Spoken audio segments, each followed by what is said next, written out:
Y venía con el propósito de iniciar una serie de sermones sobre el Evangelio. De hecho, en las últimas lugares donde he ido, en el Espinal, ahora en Discípulos de Cristo, en la comunidad del Pastor Guillermo, se me escapa ahora el apellido, hay un énfasis de Dios en la necesidad de que la iglesia conozca el Evangelio. Porque hay gente que está convertida, entre comillas, y se congrega porque les agradó la música, porque les agrada la manera como aquel predica, porque allí sí me gusta como me atienden los sugieres, porque nos dan en el centro quizá de nuestros deseos. Pero hay un énfasis importante en la Biblia: quienes no han nacido del Evangelio no podrán vivir conforme al Evangelio. Y por eso he de iniciar una serie de sermones recordando, enfatizando, profundizando. No son pocos quizá. Seguramente me va a tocar hacer algunos resúmenes sobre el tema del Evangelio, porque el Evangelio es el tema central de la vida cristiana. Pero también quiero aprovechar porque de alguna manera tenemos que recordar las 4 cosas que se hacen en el culto público y que tienen relación con la palabra de Dios. A la iglesia, en el culto público, venimos a orar la palabra, a cantar la palabra, a predicar la palabra y a ver la palabra. Orar la palabra, cantar la palabra, predicar la palabra y ver la palabra. Y este último es el que a veces genera confusión. Cuando bautizamos, cuando tomamos la Santa Cena, estamos dramatizando la obra del Evangelio y la estamos viendo. Y por eso digo que al final, ver la palabra. Pero a pesar de que iba a empezar hoy, estaba buscando el tema del Evangelio en muchos materiales que tengo, incluyendo varios libros, y me topé, término apropiado, con un libro que es del pastor John MacArthur, que se titula Avergonzados del Evangelio. Y mientras estaba caminando, ordenando todo el primer sermón para el Evangelio, Dios me inclinó a que faltaba un sermón sobre la generosidad.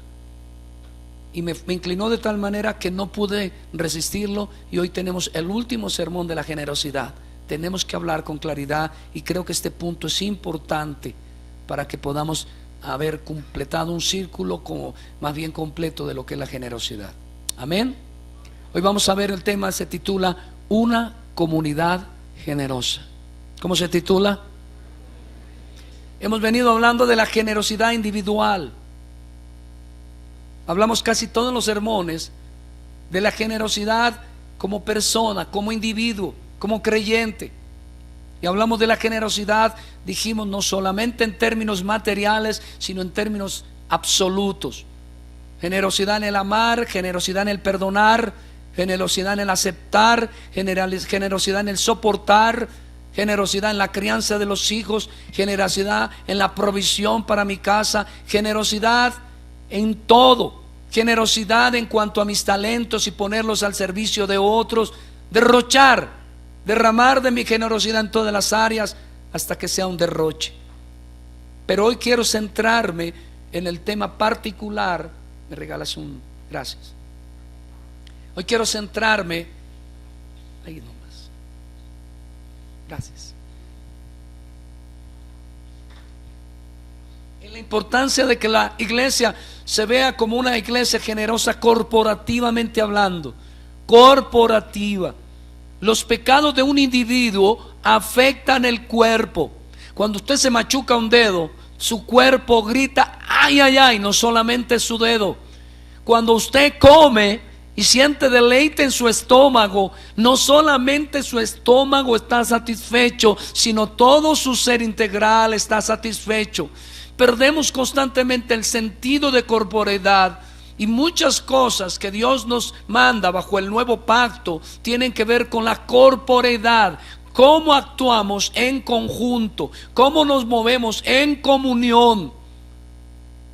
Para no ir tan lejos, recordarán el pecado de uno de los líderes militares de Josué, que yendo a la batalla tomó un manto, si mal no recuerdo, babilónico, y este manto impidió que todo Israel venciera en una ciudad que se llamaba Ai.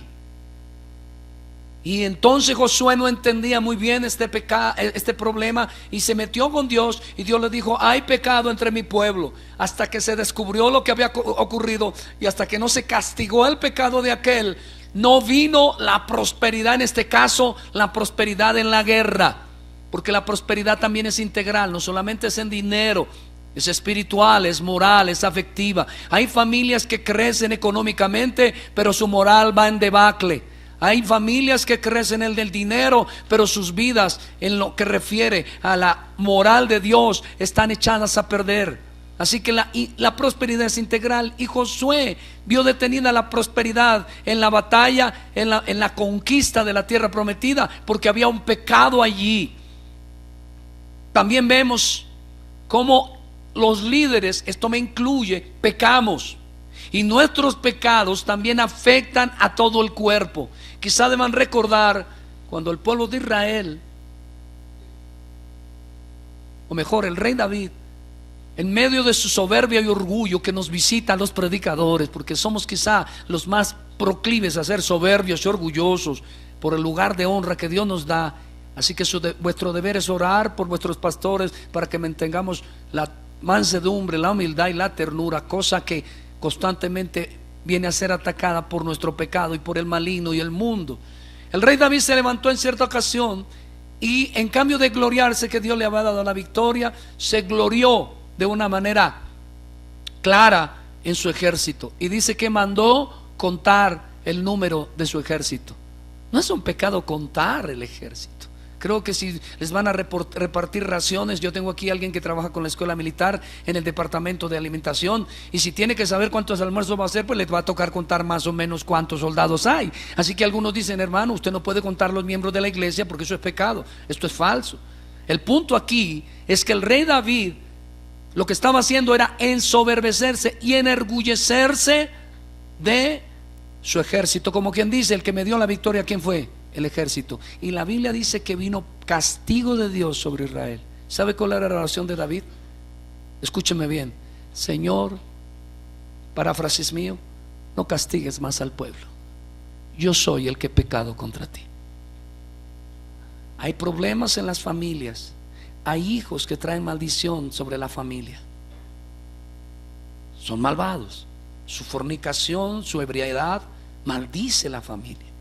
De ahí que la palabra de Dios nos diga que gobernemos bien nuestra casa y que damos a nuestros hijos en toda sujeción, con toda honestidad. Muchos de los problemas que tenemos en la familia es porque no actuamos rotundamente contra el pecado que está entrando a mi casa. El adulterio de uno de los cónyuges trae maldición, trae ruina. ¿Y por qué estoy hablando de eso? Porque nuestra conducta corporativa, conducta que dije, tómense un momentico las manos, por favor. Digan conmigo: nuestra conducta corporativa nos traerá bendición o nos meterá en problemas. Debemos aprender a preocuparnos también de lo que el otro hace, no para condenar, es decir, no para juzgar en un sentido malvado, sino porque necesitamos que todo el cuerpo funcione apropiadamente. Debe haber familiaridad, fraternidad, amor de unos por otros, respeto de unos por otros. Dimensión. Dimensionar significa que los hijos honran a los padres, pero los padres respetan a los hijos y no los provocan a ira. Así que en este último sermón de la generosidad de este ciclo, vamos a tocar aspectos que yo sé que van a tocar en la médula de estos problemas. Tengo que reconocer y darle el crédito en casi la mayoría de la enseñanza a John MacArthur, porque, como repito, estaba preparando temas del Evangelio y me dio por mirar, avergonzado del Evangelio, y particularmente allí tenía dobladitas las hojas de esas páginas. La tenía por lo menos hace año y medio ahí dobladas, el tema de una comunidad generosa. Así lo titula él, y muchos de los títulos que vais a oír no son míos. No me interesa recibir el crédito. La gloria le pertenece a Jehová, y sé que MacArthur también está identificado con eso.